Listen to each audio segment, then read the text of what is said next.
Hey, Dr. John here with LifeSpa Ayurveda. Today I want to talk about how to navigate the fall allergies. You know, every fall there's a massive pollen surge. The bees are trying to make as much honey as they can to store up for the winter. There's a lot of pollens in the air, oftentimes smoke from fires in the air, lots of natural particulate matter from air pollution in the air. So we really have to kind of be careful because our sinuses and respiratory tract can get irritated. And when they get irritated, they produce mucus. And when they produce mucus, the little cilia that sweep and kind of, they call it beating the waste through the respiratory tract, and they do that hundreds of times per second, they get congested, and then you can't detoxify as well as you should. And that can cause all types of respiratory hypersensitivity, and that's what we call an allergy, right? So making sure that your respiratory tract is able to handle the change of the seasons is really, really important. And in the West, you know, the go-to thing is take an antihistamine. And unfortunately, antihistamines dry out the sinuses. So the reason why the sinuses got dried out in the first place is because at the end of the summer, the heat in the environment accumulates towards the end of the summer. And that heat rises and dries out your sinuses. You may all notice around the middle of August, you begin to kind of feel like your skin is super dry, your sinuses are super dry. It just feels really dry on the planet.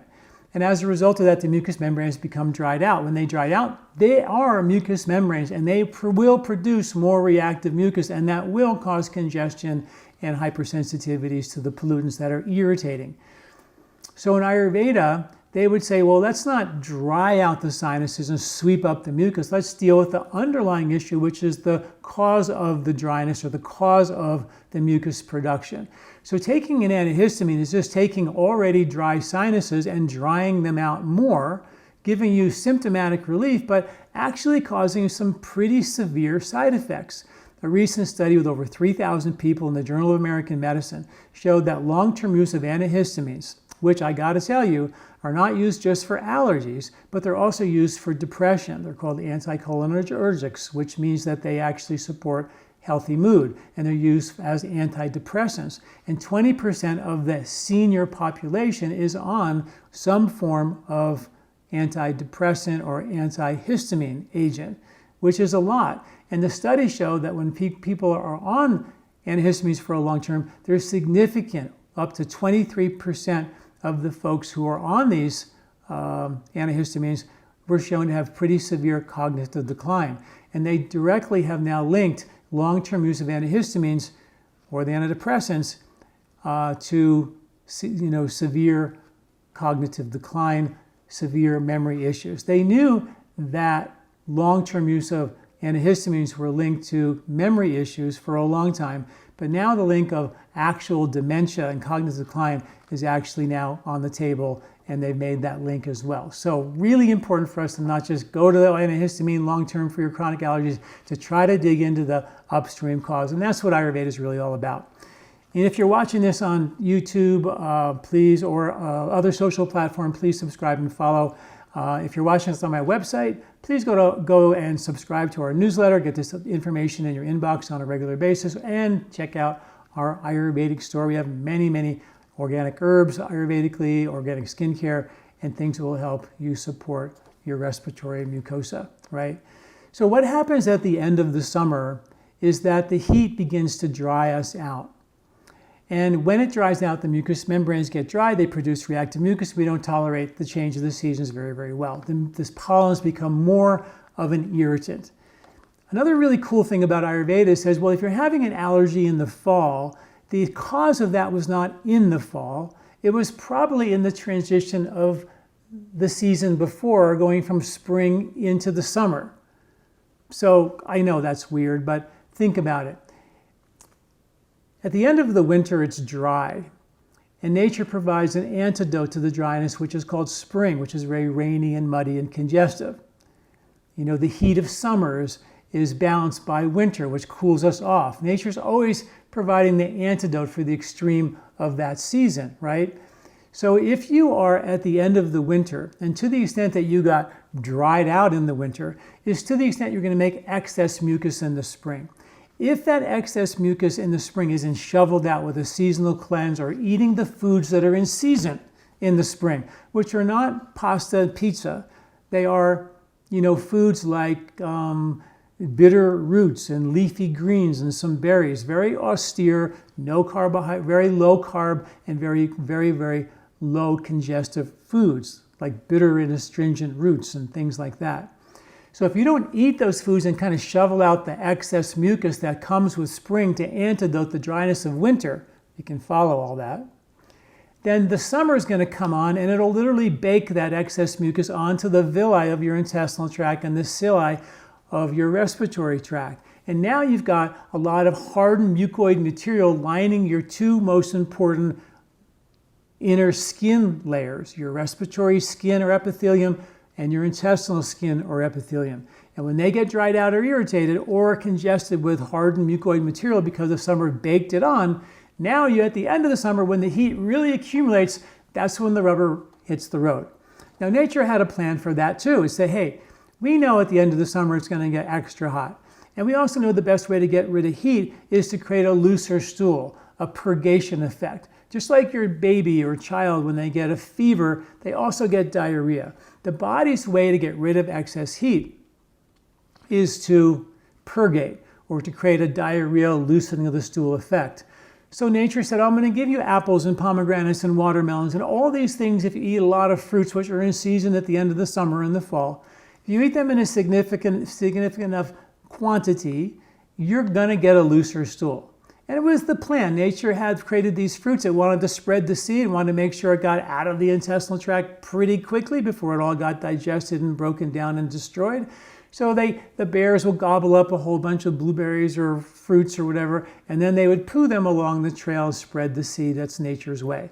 So that's exactly, but in addition to spreading the seed of the fruit, it was the antidote for the extreme of the season, of the end of summer. I just think it's beautiful when you understand how it really, really works. So in nature, there are also herbs that are naturally harvested at the end of the summer, including apples and pomegranates and watermelons and fruits, things that are very cooling. All the stuff coming out of your garden is going to be very cooling. So all those things make a lot of sense. Avoiding the hot things, the fermented foods. Why would you ferment your vegetables at the end of the summer when fermented vegetables were for preserving vegetables for the winter when you didn't have any? Of course, they've got good bugs in them. They've got a lot of benefit. But they're also made by something called lactic acid fermentation.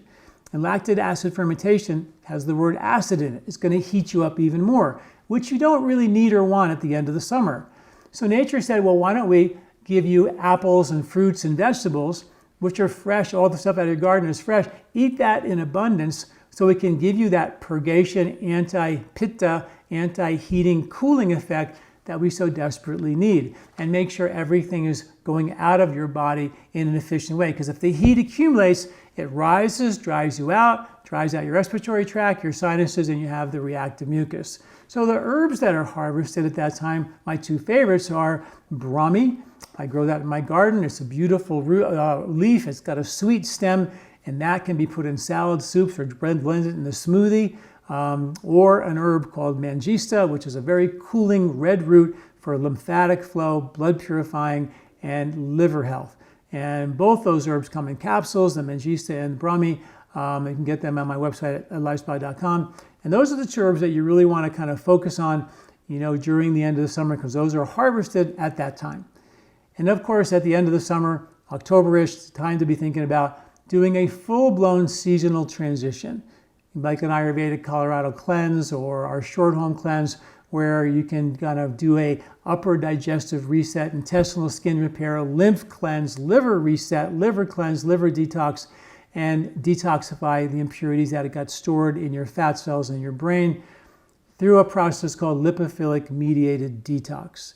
In Ayurveda, we use ghee or cultured clarified butter to ingest on an empty stomach, where those fats will pull bad fats out of your deep tissues. And the studies behind that show it pulls PCBs out by 46% and pesticides by 56%. So we have good science to show that that's a great seasonal cleanse. And in Ayurveda, there's something called Ritu Sandhi, And Ritu Sandhi is when the seasons change, they say if you don't do that right, it's the beginning of the disease process.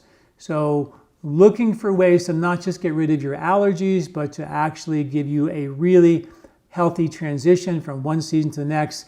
Manjista, Brahmi, maybe a cleanse in the season and during the transition from summer into fall or fall into winter is a really, really good time. And you should know now that we've completely revamped our Colorado cleanse. We have all kinds of online support videos from me every morning. It says, here's what you're going to do today. Here's what you're going to do tomorrow for the 2 weeks.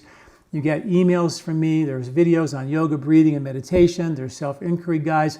It's a whole source of online support, and it's all included now in your Colorado Cleanse. No matter what package you get of the Colorado Cleanse, you get the free online guide. So it really allows me to guide you, hold your hand through the process, so you don't have to think about it, what to do. I make it very, very easy for you. So check that out on my website at lifespa.com, and I hope you have a great seasonal transition into fall. Thanks for listening. I'm Dr. John Douillard, and check it out at lifespa.com. Do you like this video? Don't forget to subscribe and share. This recording is brought to you by LifeSpa, where ancient Ayurvedic wisdom meets modern science. Get access to free health video newsletters by Dr. John at lifespa.com. These statements have not been evaluated by the FDA. These products are not intended to diagnose, treat, cure, or prevent any disease.